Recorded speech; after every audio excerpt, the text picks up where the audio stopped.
So have you ever been in a car and heard a song coming through your speakers and instantly remember all the words? Do memories of another time or place, and usually this is the case, events flood your brain? This happens to me all the time. If I'm on my way to work, or even walking down the street and a song hits my ears and bam, I'm somewhere else.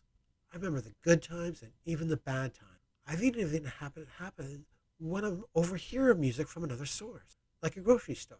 Actually, this seems to happen a lot in grocery stores. The story today is about the Crystal Method song called Born Too Slow. I've always been a big fan of electronic music. It was probably a kid's dream to piss off his parents who had absolutely no understanding of the blips and the drum beats that made the genre work.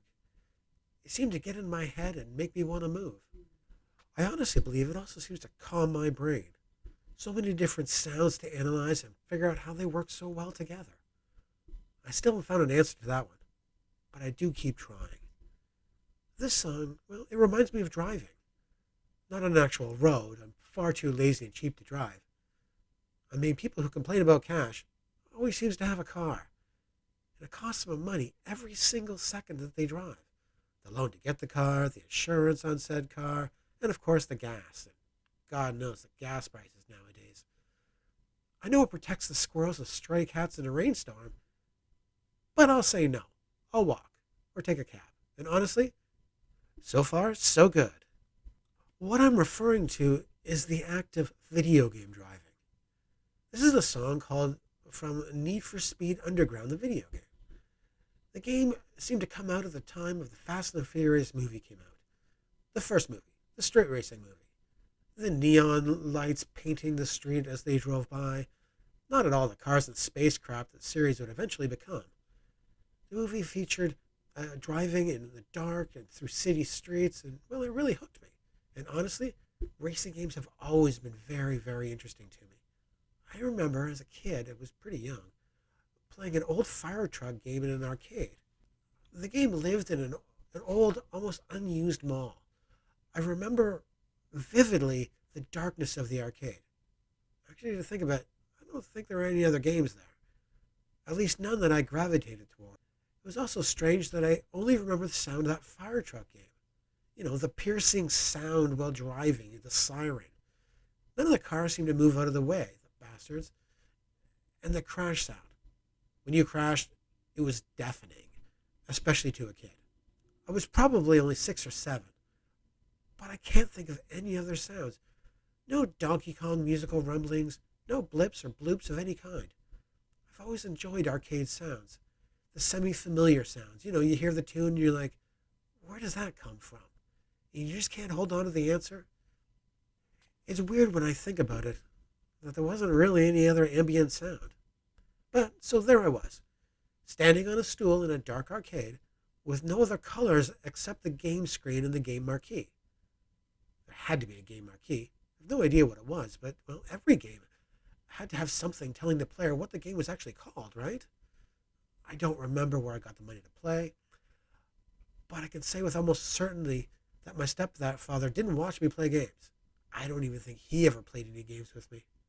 Even when they bought me a TSR-80 computer for Christmas one year, he wasn't involved in any of my exploration of it. So that kind of rules him out.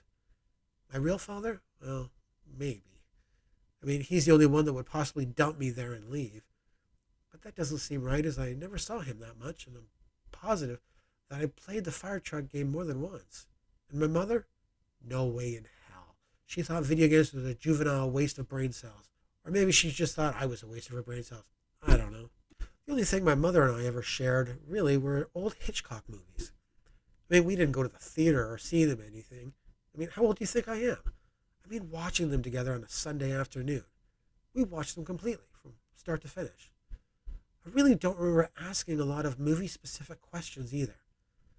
I think it was a long time ago, so maybe I would just absorb them, or my mom, maybe she watched them for inspiration. But that's about it from my first arcade. I know it's not a lot of information, but I'm pretty sure as people get older, their memories get muddled. I still cling to the hope that it was an actual arcade. I'm far more comfortable thinking that I was in a room full of video games instead of some outer doors of a dark magazine shop or something, that I had been dumped there while an adult did something without me.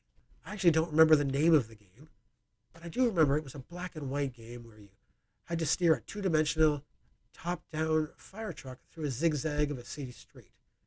It even had traffic to avoid. I was terribly bad at it, but I do remember the excitement that I would have when I grabbed the wheel to give it another try. I did try to find that game years and years later to emulate or some other alternative, but to no avail. Without any real name or real information besides vague memories, I just couldn't get my hands on it, and it's probably by now too old to be archived in any modern sense of the word. Racing games are always more interesting with traffic, no question about it. The randomness and the inherent unpredictability of not knowing what's next. The feeling of screaming down a road when you're suddenly forced to react in a split second to an oncoming car, well, that's amazing, simply amazing. Sometimes I wish that I had been born later. I think it would have been spectacular to have the experience of sitting down in an arcade cabinet and driving a really fast racing game. Speakers blasting in your ears, the force feedback of the wheel seemed very, very exhilarating. Instead, if I don't want to experience that now, I have to consciously ignore the murmur of the kids saying, "Why is this old man trying to play that game? Doesn't he know he's too old? No. He's the repair guy. He's not a real gamer."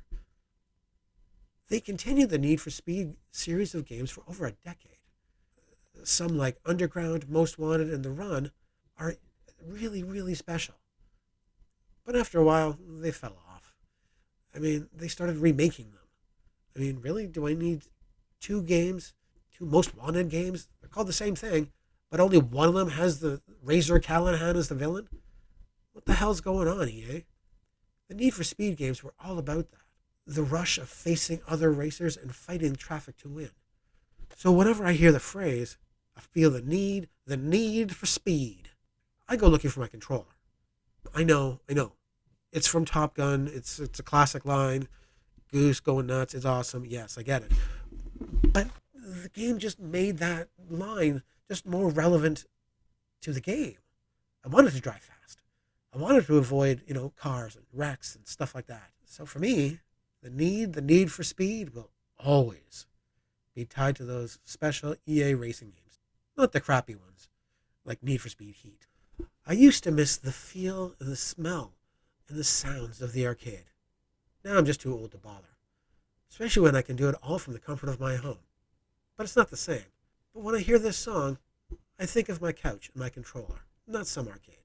I hope you've enjoyed hearing a story that fell out of my head. If anyone knows the name of this game, please let me know in the comments below. And always, please like, comment, and subscribe. Until next time.